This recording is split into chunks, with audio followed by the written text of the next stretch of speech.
Om Swastiastu. Halo guys, hari ini kita ketemu lagi dalam channel Sang Nyoman Bang Kusuma Jaya. Ya, tentunya kita akan belajar kembali tentang buku tematik, yaitu buku Bupena ya, buku Bupena. Nah, buku Bupena ini kita akan mengulas juga tema 1, selamatkan makhluk hidup, tetapi subtemanya yang kedua. Yang kemarin sudah subtema pertama, sekarang subtema yang kedua, tapi dalam tema 1. Nah, di sini tema 1 ini dibagi menjadi 3 subtema. Ada subtema 1, ada subtema 2, ada subtema 3 yang terakhir ya. Nah, di sini kita akan membahas tentang tema 1 subtema 2, yaitu selamatkan makhluk hidup. Nah, kita kembali ke layar lebar. Jadi kita akan mendalami materi tema 1, selamatkan makhluk hidup, dalam subtema 2. Nah, dalam subtema 2 ini kita akan belajar tentang hewan sahabatku. Nah, kita akan belajar mengenal hewan. Yang tadi untuk subtema 1-nya kita selamatkan tumbuh-tumbuhan ya. Sekarang ini hewan sahabatku ya. Yang tadi tumbuhan sahabatku, sekarang hewan sahabatku ya. Nah, di sini kita akan belajar tentang pembelajaran pertama, itu tentang muatan IPA ya. Nah, di sini kita akan belajar mengenal beberapa perkembangbiakan hewan ya. Jadi kita akan mengenal ada 3 perkembangbiakan hewan. Hewan berkembang biak untuk melestarikan jenisnya. Jadi mengapa hewan itu berkembang biak? Mengapa itu hewan melakukan perkawinan? Itu untuk melestarikan jenisnya agar tidak punah dia ya. Kemudian berikut cara-cara perkembangbiakan hewan. Ada bertelur namanya ovipar, melahirkan namanya vivipar, bertelur kemudian melahirkan namanya ovovivipar. Jadi ada 3 ya perkembangbiakan hewan: bertelur, melahirkan, bertelur dan melahirkan ya. Ovipar, vivipar dan ovovivipar. Nah, ini contoh hewan yang ovipar, itu ayam. Jenis unggas ya, jenis unggas. Dan jenis burung juga. Jenis burung juga ada bertelur juga ya. Ya. Nah, ini contoh jenis burung ya, bertelur juga. Hewan-hewan bertelur memiliki beberapa ciri, antara lain memiliki daun telinga. Nah, jadi Bapak ulang ya, tadi salah. Hewan-hewan yang bertelur ya, hewan-hewan yang bertelur atau hewan-hewan yang bertelur. Hewan-hewan yang bertelur memiliki beberapa ciri ya. Ciri hewan bertelur tidak memiliki daun telinga ya. Jadi tidak memiliki daun telinga dia kalau hewan bertelur, dan mengerami telurnya. Contoh burung, ikan, reptilia dan katak. Nah, ini namanya hewan-hewan yang bertelur. Ada jenis Pisces, ada jenis apes burung, ada jenis reptil melatar ya, jenis amfibi, dan ada jenis unggas ayam ya. Nah, di sini contoh hewan yang melahirkan namanya kelinci ya, rabbit. Apa makanan kelinci? Iya, tentunya wortel. Hewan-hewan yang melahirkan memiliki beberapa ciri. Nah, hewan yang melahirkan tentunya memiliki daun telinga dan tubuhnya ditutupi oleh rambut. Kalau udah ada hewan yang ada telinganya, ada rambutnya, itu berarti dia melahirkan. Contoh kelinci, sapi,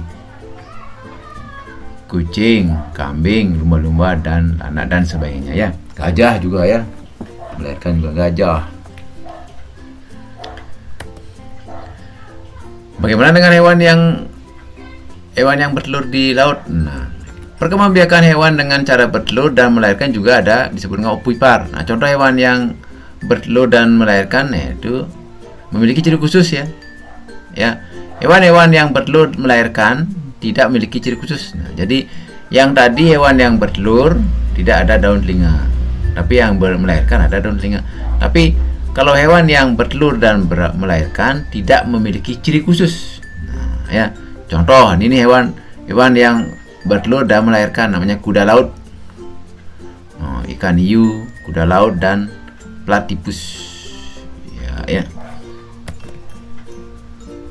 Kemudian kita akan belajar tentang pembelajaran IPS, yaitu ada muatan IPS-nya, yaitu pengaruh kondisi geografis terhadap pertumbuhan ekonomi negara-negara Asia Tenggara. Nah, kegiatan-kegiatan negara-negara di Asia Tenggara tentunya kebanyakan bertani ya.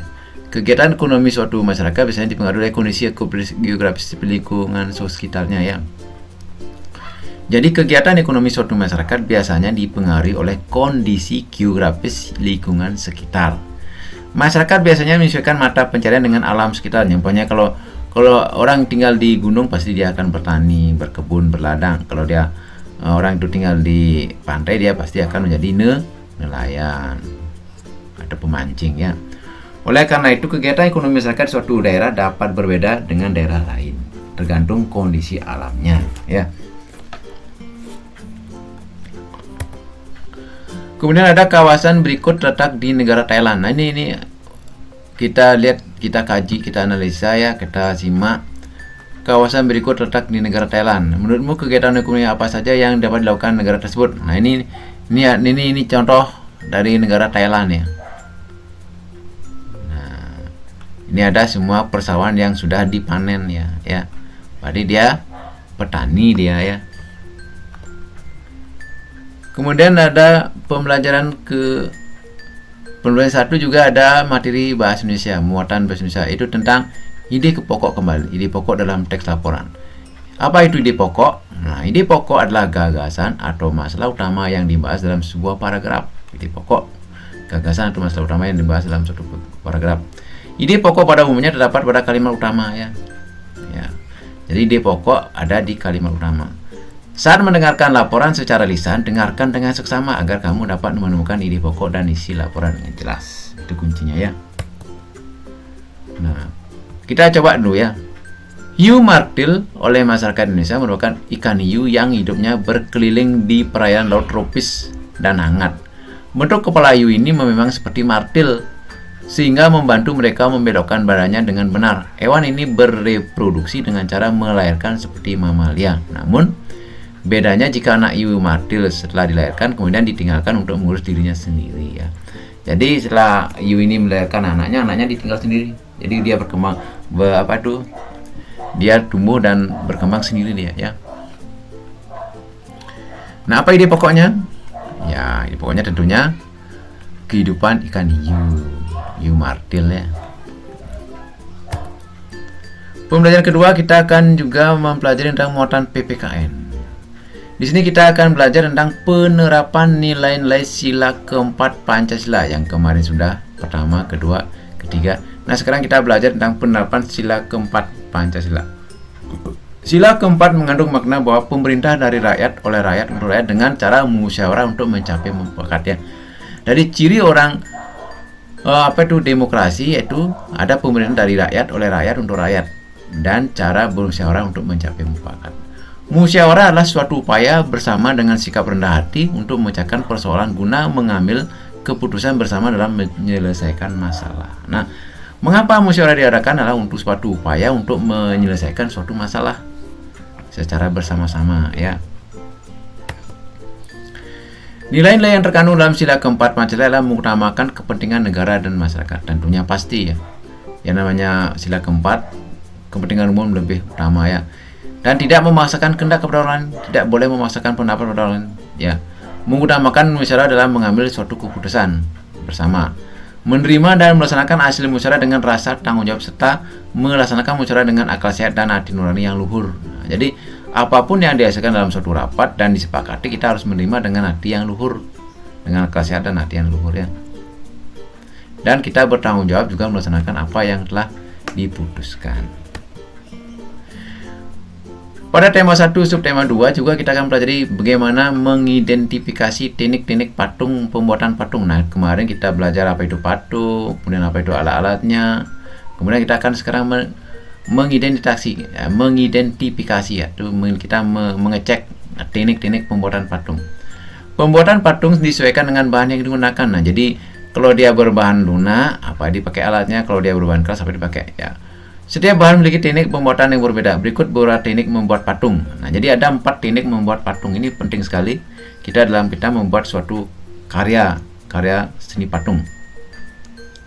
Ada namanya pembuatan teknik membutsir, ada teknik namanya memahat, ada teknik namanya mencetak, ada teknik namanya konstruksi. Nah, contoh apa saja ini? Pembuatan patung dengan teknik memahat membuat bahan-bahan yang keras seperti kayu dan batu. Alat digunakan seperti pahat dan palu. Ini contoh ya, membutsir ya.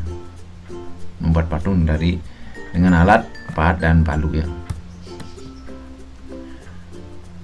Kemudian kita kembali menginjak tentang muatan IPA dalam pembelajaran ketiga, yaitu tentang perkembangbiakan hewan. Nah, bagaimana hewan berkembangbiak? Kita sudah tadi mengenal ada perkembangbiakan hewan ada 3, ovipar, vivipar, ovovivipar.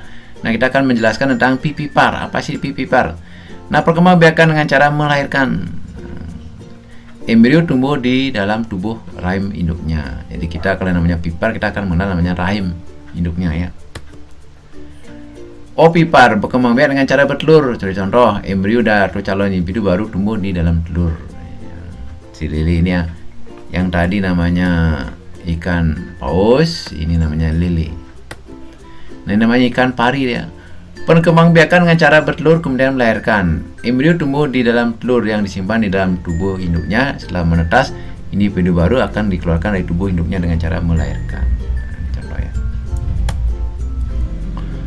Di dalam pembelajaran ketiga juga kita akan belajar membuat peta pikiran berdasarkan ide pokok laporan. Kita akan belajar membuat peta pikiran berdasarkan ide pokok. Ya. Langkah-langkah membuat peta pikiran berdasarkan ide pokok laporan adalah sebagai berikut. Jadi yang pertama membaca dengan cara sesama dulu. Sebelum kita membuat peta pikiran, membaca dulu apa isinya. Kemudian mencatat setiap kunci yang terdapat dalam laporan, apa kuncinya itu. Apa ditegaskan dalam kalimat tersebut ya, paragraf tersebut atau wacana tersebut. Kemudian membuat daftar ide pokok setiap paragraf. Setelah kita tahu setiap paragraf apa ide pokoknya, baru kita catat, lalu kita gabungkan. Nah, secara umum apa sih ide pokok dari peta pikiran tersebut. Kemudian baru kita membuat peta pikiran. Gunakan kata tanya apa, di mana, kapan, siapa, mengapa, bagaimana untuk menemukan gagasan utama dari informasi dari laporan tersebut. Ya. Jadi setiap kita membuat peta pikiran atau ide pokok laporan, kita tentunya akan menggunakan kata tanya. Kita menggunakan kata tanya ada 5W1H. Di mana, kapan, siapa, mengapa, bagaimana. Jadi who siapa, what apa, why bagaimana, apalagi. Nah, silakan dicek lagi di bahasa Inggrisnya ya. 5W1H. How ya, bagaimana ya. Jadi ulang lagi, mungkin salah konsep tadi. Jadi what itu apa kan? What. Kemudian when, kapan, waktunya ya. What juga dipakai di mana ya. Who siapa, why mengapa, how bagaimana ya. 1, 2, 3, 4, 5 ya. Jadi 5W1H. Kemudian kita belajar tentang pembelajaran keempat.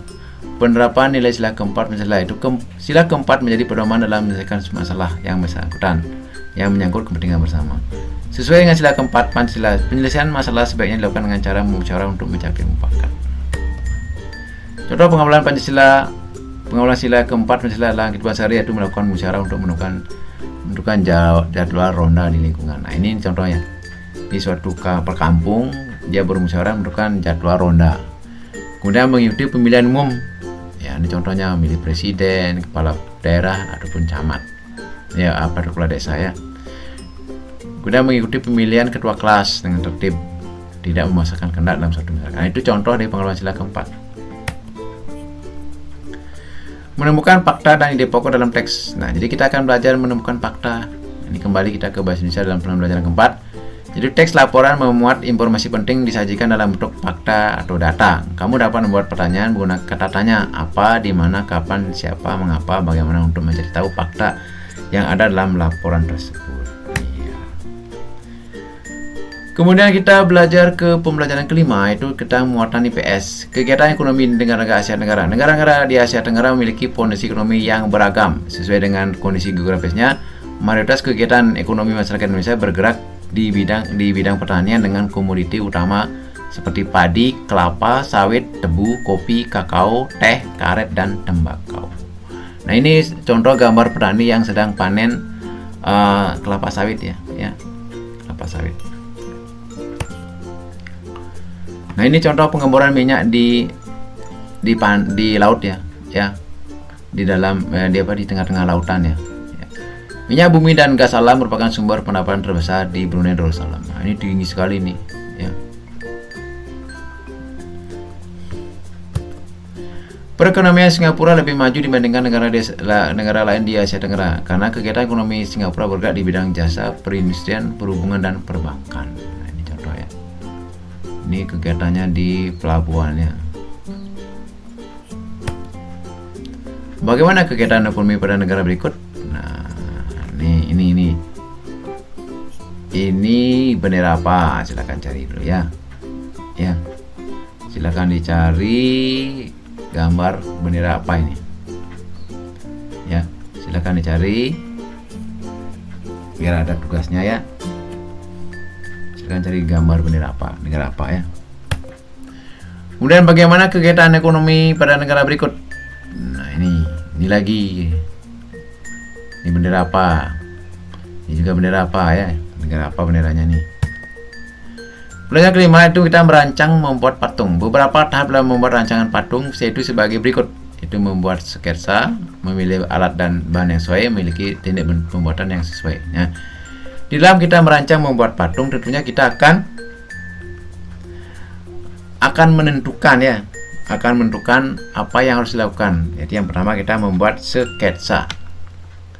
Kita membuat sketsa, kemudian memilih alat dan bahan yang sesuai, memilih teknik pembuatan yang sesuai. Nah, jadi ada 3 hal yang perlu dilakukan. Kemudian kita belajar dalam bahasa Indonesia ya, pembelajaran muatan bahasa Indonesia, pembelajaran ke-6, membuat simpulan berdasarkan informasi penting teks laporan. Kamu dapat membaca teks secara keseluruhan. Ini kembali kuncinya dalam membuat suatu simpulan dari teks laporan itu kita harus membaca materi itu secara keseluruhan, baru kita bisa membuat simpulan. Setelah itu temukan informasi penting terdapat dalam suatu teks tersebut, buatlah simpulan berdasarkan informasi tersebut. Ya, berdasarkan informasi penting tersebut ya. Kemudian kita akan belajar tentang pembelajaran ke-6, yaitu tentang muatan PPKN. Penerapan sila kelima Pancasila dalam kehidupan sehari-hari. Nah, ini ada sila kelima ini. Sila kelima Pancasila bermakna tujuan maksudnya adalah tercapainya masyarakat adil dan makmur secara lahir dan batin. Nah, keadilan merupakan salah satu tujuan negara Indonesia sebagai negara hukum, keadilan. Penegakan keadilan akan membuat kehidupan masyarakat Indonesia menjadi aman, tentram, dan sejahtera. Pengawalan sila kelima dari Pancasila sebagai berikut contohnya ya. 1. Kita bersikap adil. Nah, kita yang namanya bersikap adil, kita adil ya. Kalau kita ingin memperoleh hak, kita wajib melakukan kewajiban. Itu namanya adil. Menjaga keseimbangan antara hak dan kewajiban, menghormati hak-hak orang lain. Nah, jika kita jangan sampai kita memaksakan hak pada orang lain ya. Kita harus begini, dia harus begini juga tidak bisa ya. Kita harus menghormati hak-hak orang lain. Suka memberi pertolongan kepada orang lain. Nah, ini sila kelima pasti nih. Suka memberikan pertolongan orang lain. Tidak bersifat boros dan tidak bergaya hidup mewah. Nah, di sini pentingnya orang agar bisa dia hidup mapan dan tidak ketergantungan. Kita harus bisa berhemat. Artinya tidak bersifat boros dan bergaya hidup mewah. Tidak melakukan perbuatan yang merugikan kepentingan umum. Ya, dan menghasilkan karya orang lain. Dan menghargai, bukan menghasilkan ya. Jadi yang kelima itu menghargai hasil karya orang lain. Jadi kalau kita melihat patung yang dibuat oleh seseorang ya, kita pun tidak boleh mencemooh ya. Tidak boleh mencemooh. Otomatis kita hanya bisa mengagumi aja ya tentang keberhasilan dia buat patung. Biarpun dia patungnya di mata kita kurang enak dipandang ya. Artinya tidak senang, mengapa senang karena kita beda-beda pemikiran ya. Tapi kita tidak boleh mencemooh dia atau menjatuhkan harga dirinya sebagai pembuat patung ya. Tentunya kita akan berkomitmen yaitu bisa adanya menghargai dia, dia udah menyelesaikan patung tersebut dengan susah payah ya. Nah, menabung adalah pengamalan sila Pancasila yang paling bagus, karena dengan kita menabung tentunya kita bisa hidup mapan di kemudian hari. Kalau hidup kita berpoya-poya, ya tentunya kita akan banyak mengeluarkan uang dan kita akan menjadi orang miskin kembali ya. Kita belajar hemat. Nah, demikianlah isi dari Bu Pena tema 1 subtema 2. Semoga bermanfaat dan bisa dipergunakan sebagai bahan referensi oleh anak-anak kelas 6 SD untuk menjawab soal tugas dari guru maupun soal UTS yang akan datang ya, atau sebagai acuan dari untuk ujian tengah semester atau ujian semesteran ya. Itu pun merupakan penyajian secara sederhana dan singkat, mungkin banyak kekurangan ataupun kelebihan. Nah, kelebihannya silakan digunakan, kekurangannya silakan dihilangkan atau jangan digunakan. Karena yang namanya manusia, kembali kita berpikir, tidaklah sesempurna ide Sang Hyang Widi, tidaklah sesempurna Allah Subhanahu wa Ta'ala, dan tidaklah sempurna Tuhan kita dan sebagainya ya. Kita kembali ke studio ya, ke awal ya.